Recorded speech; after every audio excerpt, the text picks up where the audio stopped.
it's not just about technology. It's about generational change, too. And I know that there's a video feed here, I think, to a side group here that's apparently students are here from the region are here.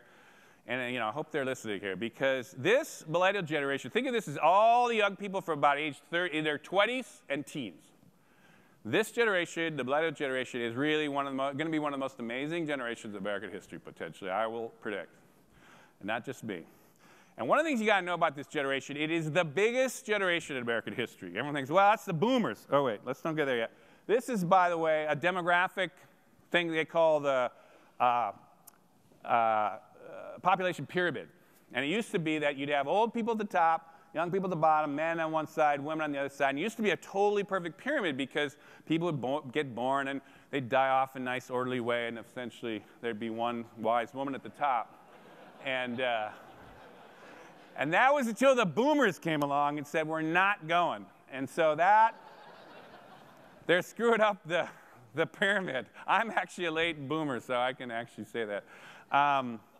Well, we all know about the boomers, and there's, how are we going to deal with Social Security? That's a lot of people, but what people have not focused on is the millennials. Boom.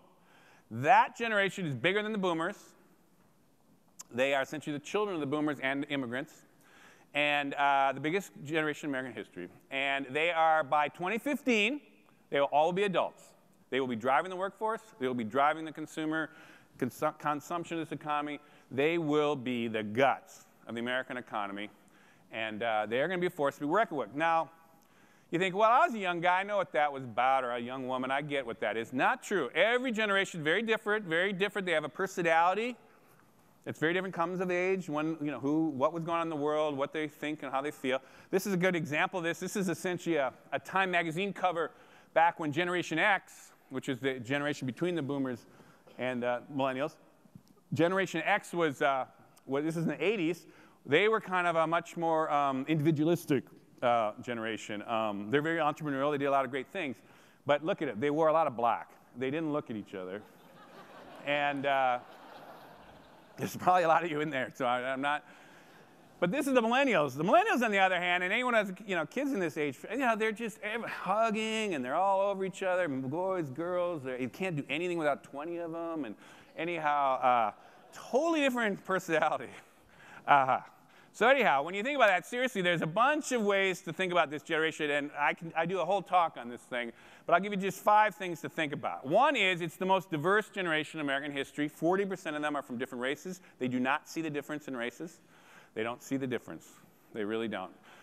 They're over that, and they can't really figure out why everyone's so uptight about it. They're the most endowed generation. We kind of wring our hands about the education system. They are by far have the most, they grew up in the most affluence. They've grown up in the most, been given tons of opportunities in a way that, clearly there's a crew, there's a, there are groups that are struggling in that, but in general, as a generation, incredibly they're the most global generation. Like, at least 25% of all college kids now do study abroad at some point. In elite schools, it's like 60% of people in elite schools now go abroad. Incredible kind of access to the world. They're extremely civic-minded, unlike generations before them. Can do, into politics, love, get into that. And ultimately, optimistic, can-do folks. Really different generation, really powerful generation. And, of course, born into this world.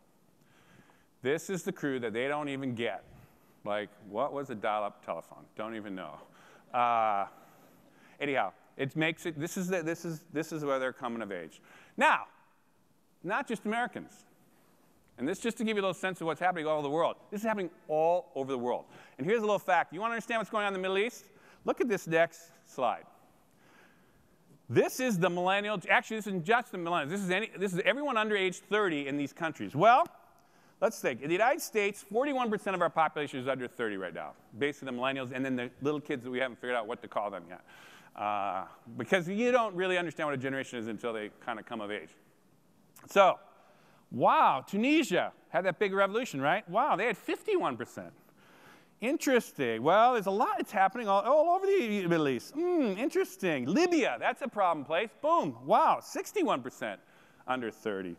Egypt, wow, they had that revolution. Wow, interesting. Isn't that interesting? Jordan's been having trouble. Syria's been having trouble.